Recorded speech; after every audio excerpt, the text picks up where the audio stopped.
Hello everyone, welcome back to the channel. Friends, आज हम English subject में article topic करने वाले हैं। तो आज हमने एंटोनिम्स और साइनोनिम्स की जो सीरीज़ लगा रखी है 10-10 वाली, वो वीडियो मैंने आपको अपलोड नहीं की है। रात तक में भी मैं उसको अपलोड कर दूंगी, आप वो भी देख लेना, क्योंकि वो तो हमने साथ साथ में चलाने हैं, 10 एंटोनिम्स और 10 साइनोनिम्स। तो इंग्लिश सब्जेक्ट को मैं आपको बता दूं कि 20 या 25 डेज तक हम कंप्लीट कर लेंगे। इसका सिलेबस ज़्यादा नहीं है, ठीक है। तो चलिए अभी हम आर्टिकल स्टार्ट करते हैं। देखिए, आर्टिकल जो मैं आपको पढ़ाऊंगी, मैं बिल्कुल आसान भाषा में आपको कराने वाली हूँ और ये आपको कभी नहीं भूलेगा।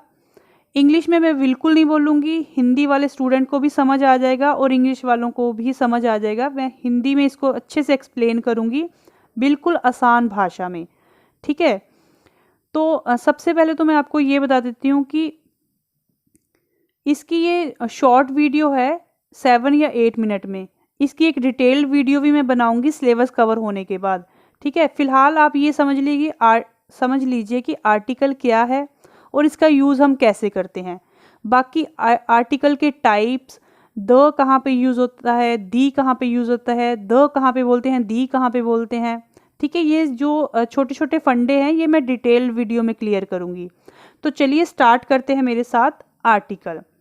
तो सबसे पहले मैं आपसे क्वेश्चन पूछूंगी कि आर्टिकल क्या है। आप अपने दिमाग में ये क्वेश्चन का आंसर मुझे दीजिए, अपने दिमाग में ही सोचिए और इसका दिमाग में ही आंसर अपने आप को कीजिए कि आर्टिकल क्या है, ठीक है। आप आर्टिकल से क्या समझते हो। देखिए, मैं संविधान के आर्टिकल, अनुच्छेद या धारा की बात बिल्कुल नहीं कर रही हूँ, मैं इंग्लिश में यूज़ होने वाले आर्टिकल्स की बात कर रही हूँ। तो सबसे पहले आप मुझे बताइए कि व्हाट इज आर्टिकल। आर्टिकल क्या है। देखिए, आर्टिकल का मतलब होता है सामान या चीज। अब समझिए कि सामान या चीज, देखिए सामान या चीज एक होगी, ठीक है, या मैनी होगी।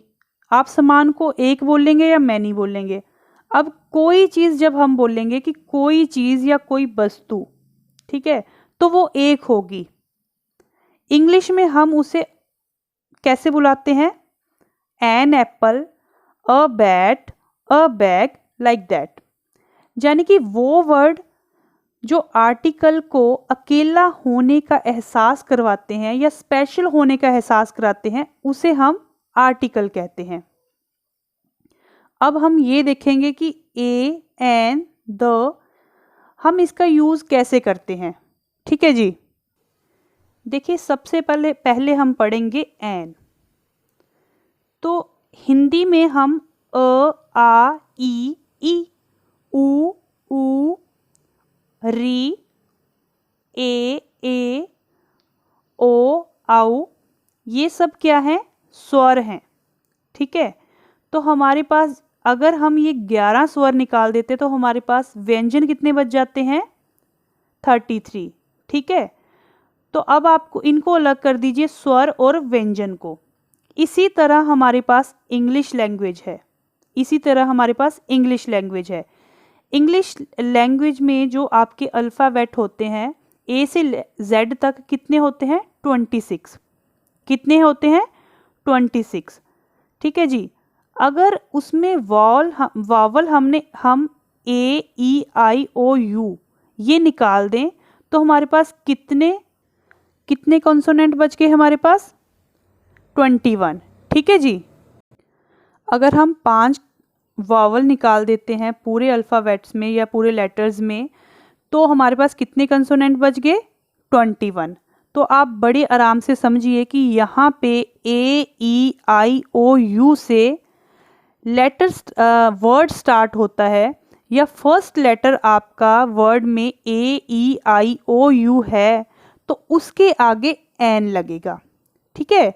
बाकी आपका पूरा depend on the pronunciations of the word, ठीक है। ये आपका डिपेंड करता है कि वर्ड की प्रोनाउंसिएशन कैसी है, ठीक है।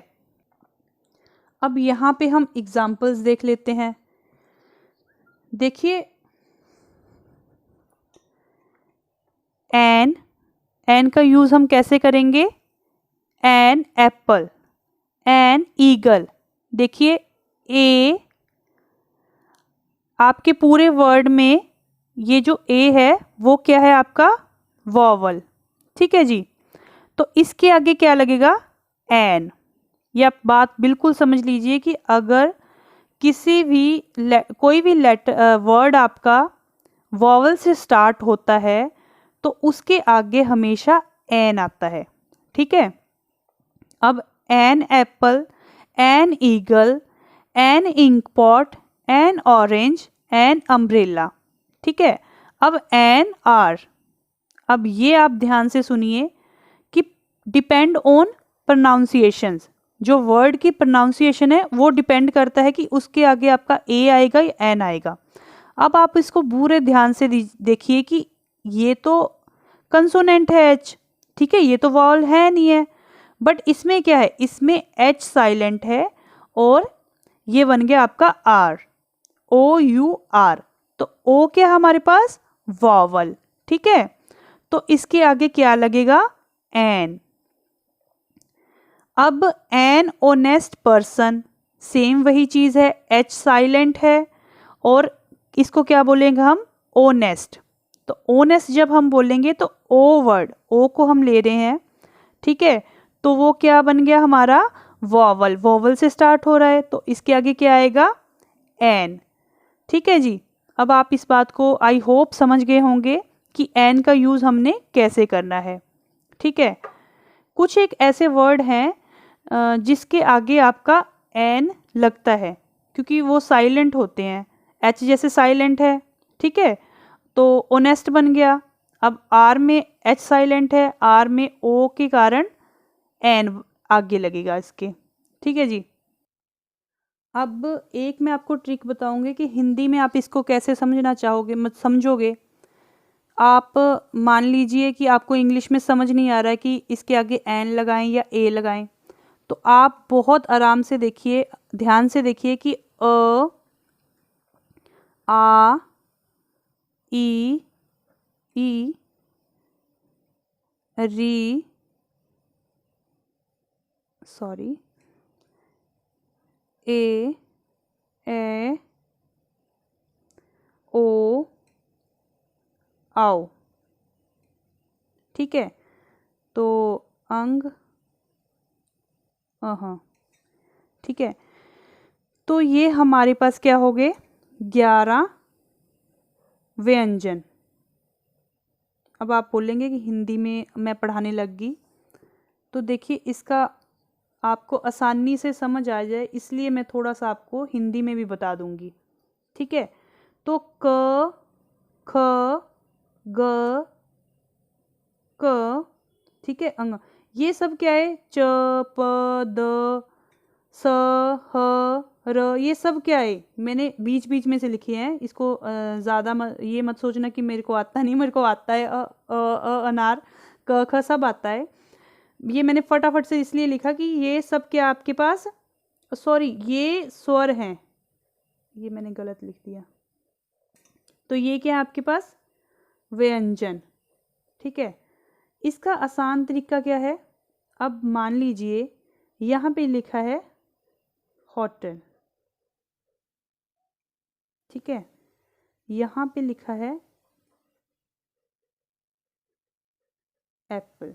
थोड़ा मैं बिल्कुल रफ लिख रही हूँ, ठीक है, क्योंकि जल्दी जल्दी में फिर वीडियो लंबी बन जाती है अगर मैं धीरे धीरे आराम आराम से करूँ। मैं बिल्कुल रफ ही लिख रही हूँ। अब होटल, एप्पल, ये एग्जाम्पल दे रही हूँ मैं आपके पास, या फिर आप ले लीजिए बैग, एक और ले लेते हैं। ठीक है। अब होटल कहाँ से स्टार्ट हो रहा है? एच से। एप्पल कहाँ से स्टार्ट हो रहा है? एच मतलब ह से।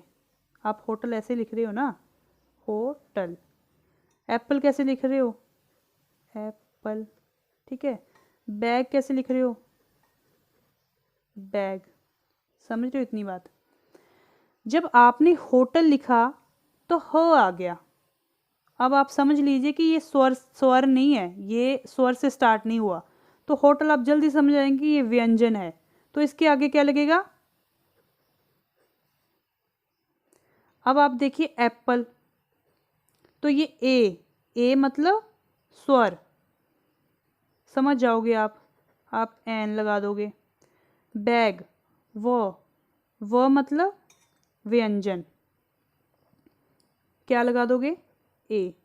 आई होप अगर आप हिंदी में नहीं समझ पाओगे तो आप इंग्लिश में नहीं समझ पाओगे तो आप हिंदी में तो समझ जाओगे, और आप जल्दी से टिक कर दोगे कि ए एन द क्या लगेगा। ठीक है, आई होप आपको एन समझ आ गया होगा कि एन कहाँ पे यूज़ होना है और ए कहाँ पे यूज़ होना। तो चलिए ए पे भी हम जल्दी जल्दी से एक नज़र मार लेंगे। देखिए ए तो बिल्कुल आसान है। ए क्या है, व्यंजन कंसोनेंट्स के साउंड। यहाँ पे व्यंजन या कंसोनेंट्स के साउंड आ रहे हैं तो आप समझ जाएंगे कि वहाँ पे ए लगने वाला है। ठीक है, बहुत आसान है, इसके एग्जांपल्स देख लेते हैं। ठीक है, जल्दी से मैं पढ़ देती हूँ। A bag, a cap, a dog, a man, a hen, a lion.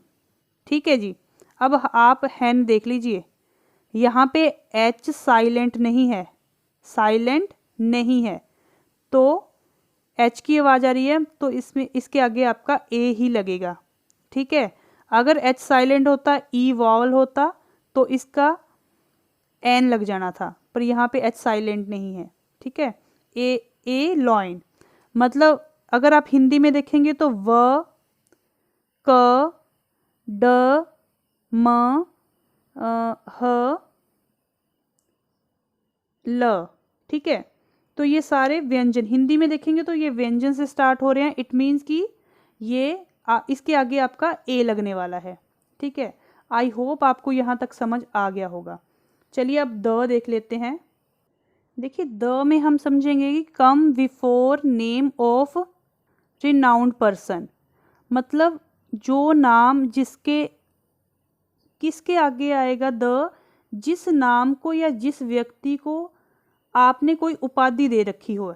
जैसे महात्मा गांधी, उनको गांधी जी को महात्मा की उपाधि दे रखी है तो उसके आगे द महात्मा गांधी आएगा। ठीक है जी, और सेकंड आप समझेंगे कि when one and only one exist, जब मतलब कोई एक या सिर्फ कोई एक ही हो। जैसे एग्जाम्पल के लिए सन, मून। देखिए सन भी एक है और मून भी एक है, तो उसके आगे भी आपका द लगने वाला है। ठीक है, और अब आप देखेंगे कि नेक्स्ट क्या है हमारे पास, in the next sentence for the previous noun in the same paragraph. अब इसको हम समझेंगे। देखिए एग्जाम्पल के लिए देखिए, there was a crow, the crow was thirsty. There was a crow, सबसे पहले लग गया ए क्रो। ठीक है, मतलब एक कौआ। द क्रो वाज थ्रस्टी, कौआ प्यासा था। अब यहाँ पे एक ए नहीं आएगा, तो इसका कहने का मतलब ये है कि इन the next sentence of the previous noun in the same paragraph, same paragraph में वो नाउन है जो उसको पहले जब हमने उसको एक बोल दिया तो उसको हमने नेक्स्ट में द लिखना है। The crow was thirsty. ठीक है, ऐसे ही नेक्स्ट हम देखते हैं कि a learned pandit came to Akbar's court. जब एक पंडित जो है वो अकबर के कोर्ट में आया, द पंडित वाज, अब आगे द लगेगा, ए नहीं लगेगा, द लगेगा। ठीक है, आई होप आप इतना समझ गए होंगे। चलिए द के एग्जाम्पल देखते हैं।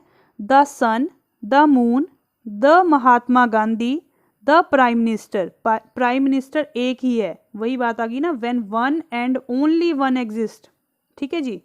The capital, the waste.